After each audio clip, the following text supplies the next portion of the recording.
Contacts. Every table in this place has my contacts on it, and a few of my victims.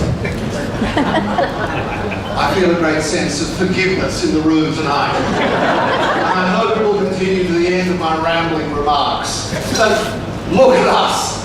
Look where we are. The last time I did this, we were at a noodle joint in the Haymarket.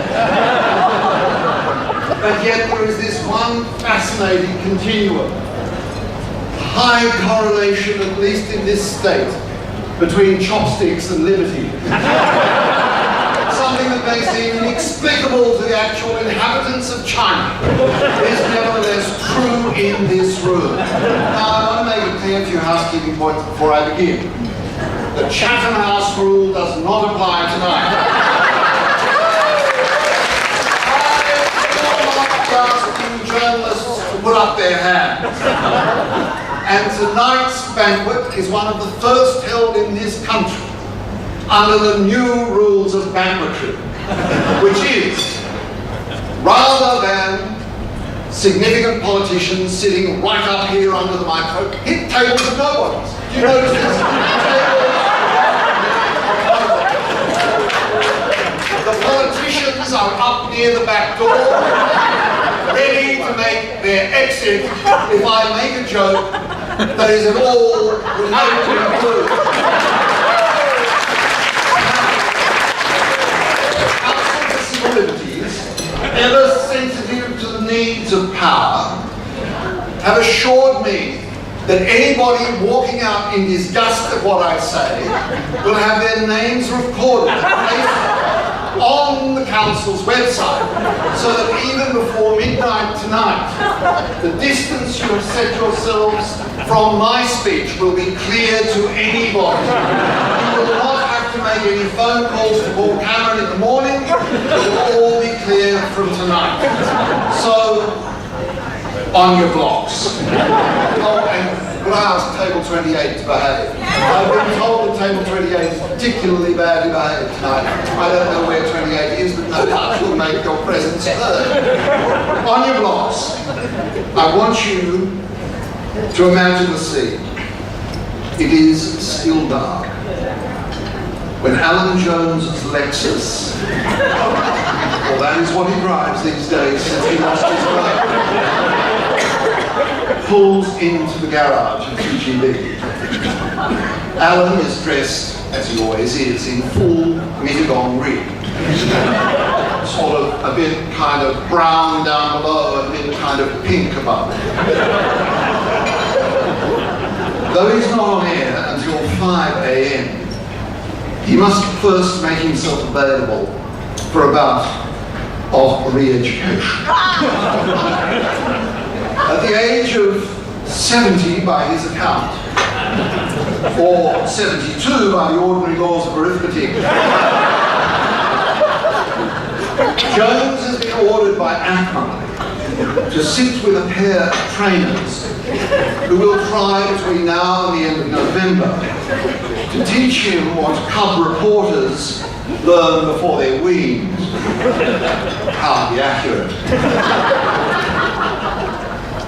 At one level, this story gives me immense pleasure, but I don't like it. Short of defaming people, or inciting violence, or selling opinions for cash, all of which Jones has done, I think he should be free to spout tosh. Even tosh about a subject as important as global warming. I know these re-education classes are 2GB's own idea. I know that ACMA is not the government, but an independent authority. I know the possibility of 2GB being punished in any way that really hurts is remote. And I wish the broadcasters in this country, particularly broadcasters with Jones's sort of clout, were decent and fair and accurate. But even in these terrible times, I don't like the notion of accuracy by regulation.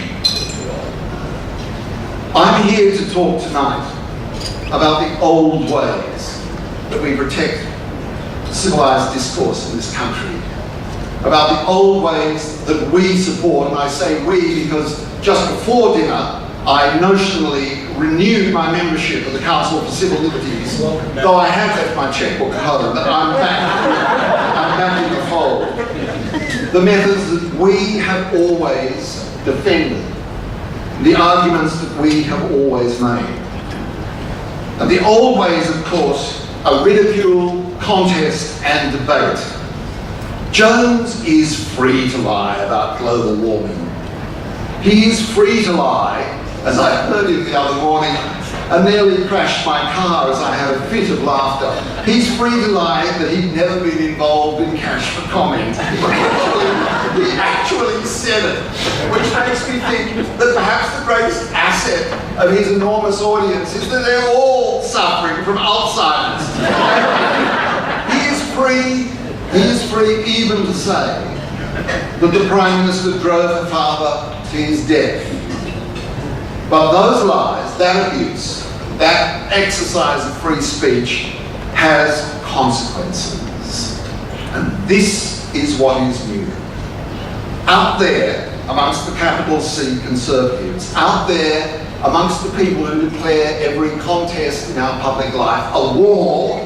We're having another war at the moment. Did you realise this? We're having a gender war. We're not having a debate or discussion about gender in politics. We're having a war, which of course seems to just immediately license violent stupidity, intractable stupidity. But out there in the capital C Conservative world, there's a new argument afoot, which I find terribly interesting. And that is, free speech is only free if it comes with no consequences whatsoever. It's hugely interesting. That bigotry and foolishness, there's something up, but free speech has always come with consequences. The freest speech has always come with consequences. And the bigotry and foolishness can be contested even in a free society. We don't argue that people can't speak, but we do argue that once they speak, there will be consequences. You can shoot your mouth off in this country, and you should be free to shoot your mouth off in this country in the most appalling ways. But that doesn't mean the rest of us have to either applaud or shut up. After Jones accused Gillard of killing her father, he was ridiculed, there were petitions, politicians condemned him, and his sponsors deserted him. And Jones claimed to be the victim of cyber terrorism. Jones was the victim. And those people who were criticising what he said were enemies of free speech. No, Alan. The truth is that the free speech you exercise, the free speech we all defend, has always come with consequences. And the most important of those consequences is that we are free to say what racists and misogynists, whatever the current meaning of the word, and bigots and liars are up to. And this is a contested proposition. Let me go to the business of the votes. Aren't you enjoying it hugely at the moment? Did you hear, as I apparently heard, that Australia's position on the Security Council of the UN will be meaningless unless it stops the votes? So, what I have in mind is a Security Council resolution to invade Afghanistan and bring order to that country so that Hazaras no longer wish to flee to Blacktown. Anyway, and what about the notion, Scott Morrison's notion? Do they have any lawyers on the coalition side of Parliament? I thought George Brandis put himself forward as lawyer. What about the notion that Australian authorities will pick up boat people in Australian waters and then send them into administrative detention on Far Island for a set term of imprisonment, a minimum of 5 years? Now, I'm not a great fan of what the High Court has done in the area of in the area of mandatory detention. But can you honestly imagine the High Court ticking off on administrative detention by officials for a set term in a remote jail on an island somewhere? It's just fabulous. Anyway, mustn't get distracted too much.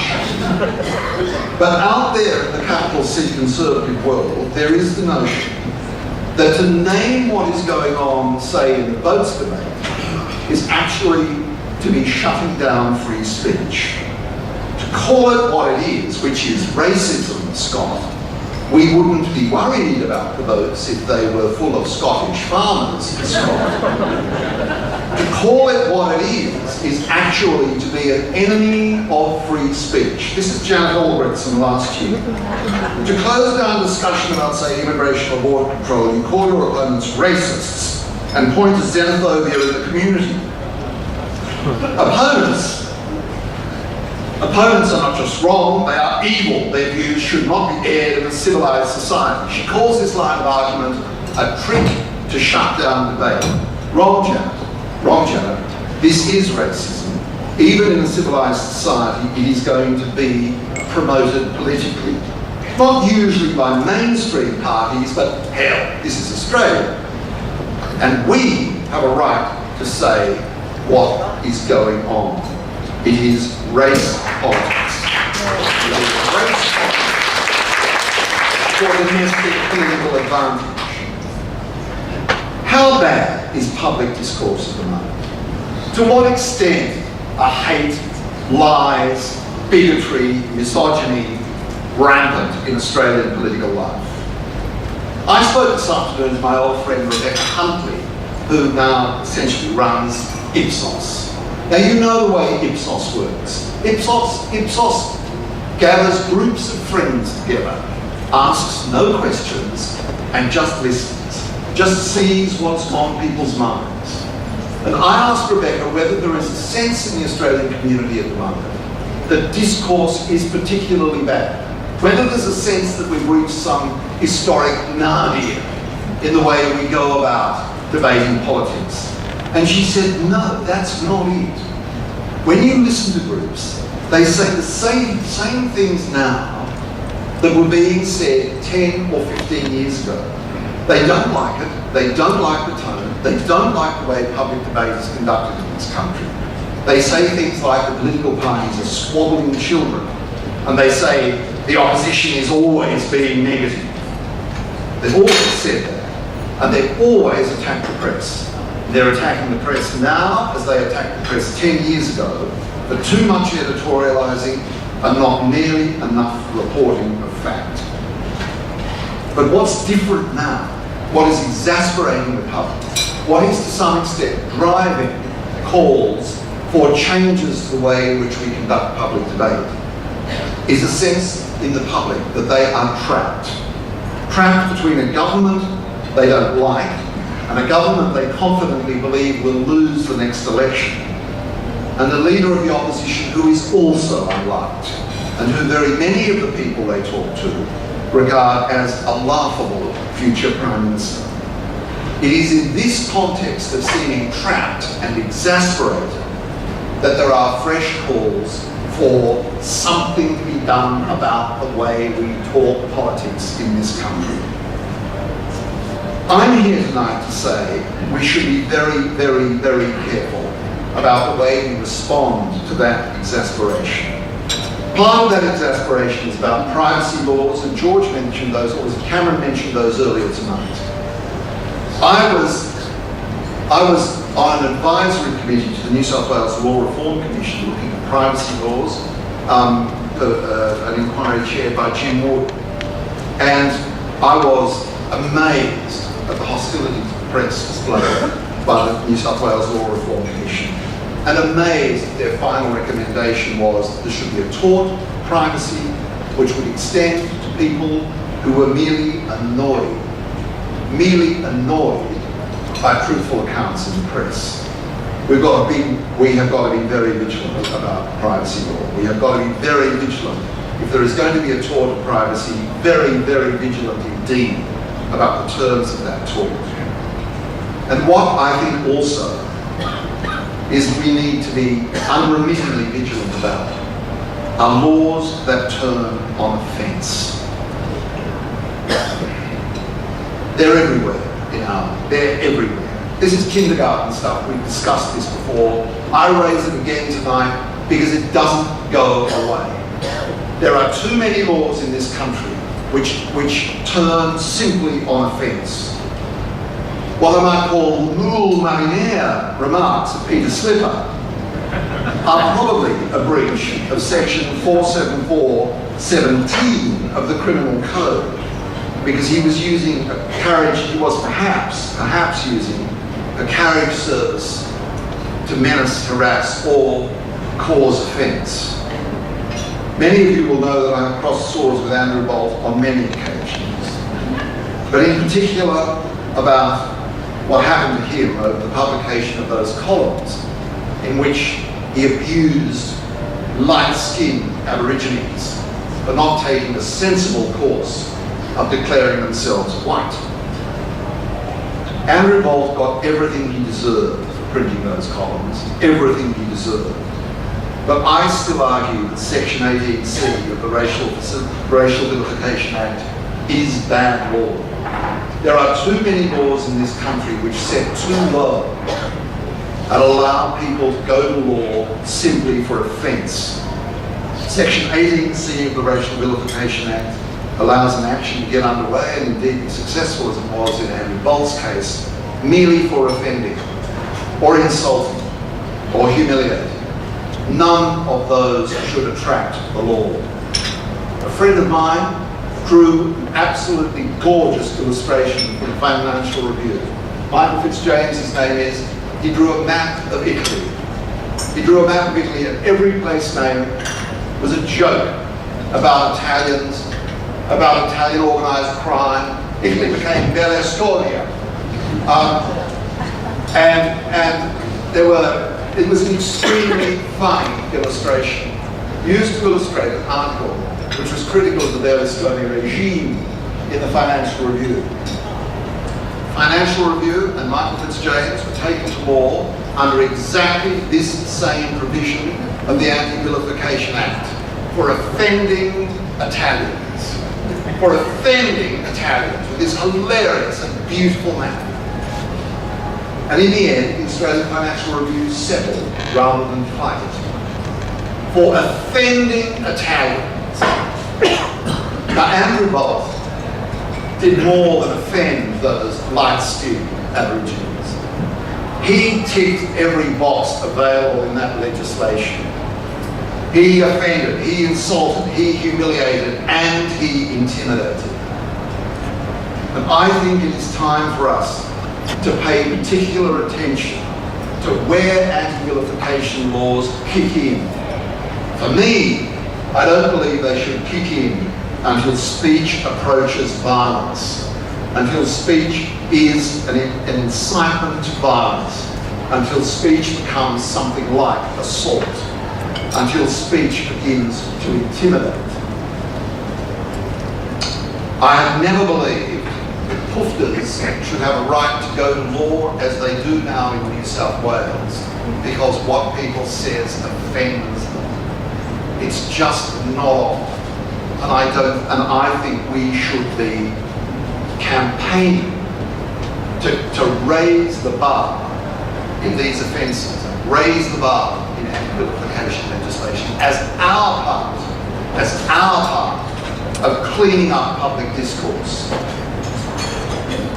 I'm here to defend the old ways, and I have to say, the more I look at it, the greatest defence for free speech in this country, and I hate to say it because I loathe what I'm about to say, are the defamation laws. In the end, what disciplines Alan Jones? In the end, what disciplines Piers Ann? In the end, what disciplines Andrew Bolt? In the end, is the prospect of the defamation case. The prospect of being taken to court and being made to pay up to $250,000 for lying about people, for misrepresenting people, for setting out to destroy people's reputations. I hate this because behind those laws shelters every crook in our society. But the price of getting rid of them is, I'm afraid, too high. They are, alas, the discipliners of hate speech in this country. The true discipliners of hate speech. The old-fashioned discipliners of hate speech. Tony Abbott has already predicted that next year's election will be the most personally abusive in history. Well, Tony, I have got a suggestion that can make that prediction not come true. You can clean up your act. And so can the Bulldogs of the Labor Party. They can clean up their acts. And there's a possibility that in this country we might get back to the civil and intelligent public discourse that this country craves, but is not being provided by its political parties. I've got no prescription for the future except for us to stick with the old remedies. I feel like a hopeless fart saying it, but I have to say it. We've got to keep going. We have got to keep insisting on the right, even for turds like Alan Jones, to keep on being Alan Jones. We've got to keep the right of Steve Price to be Steve Price, and Andrew Bolt to be Andrew Bolt, but at the end of the day, we have to protect personal reputation. It's the only way of disciplining things, and it's the most secure way, but it's a hell of a way to go.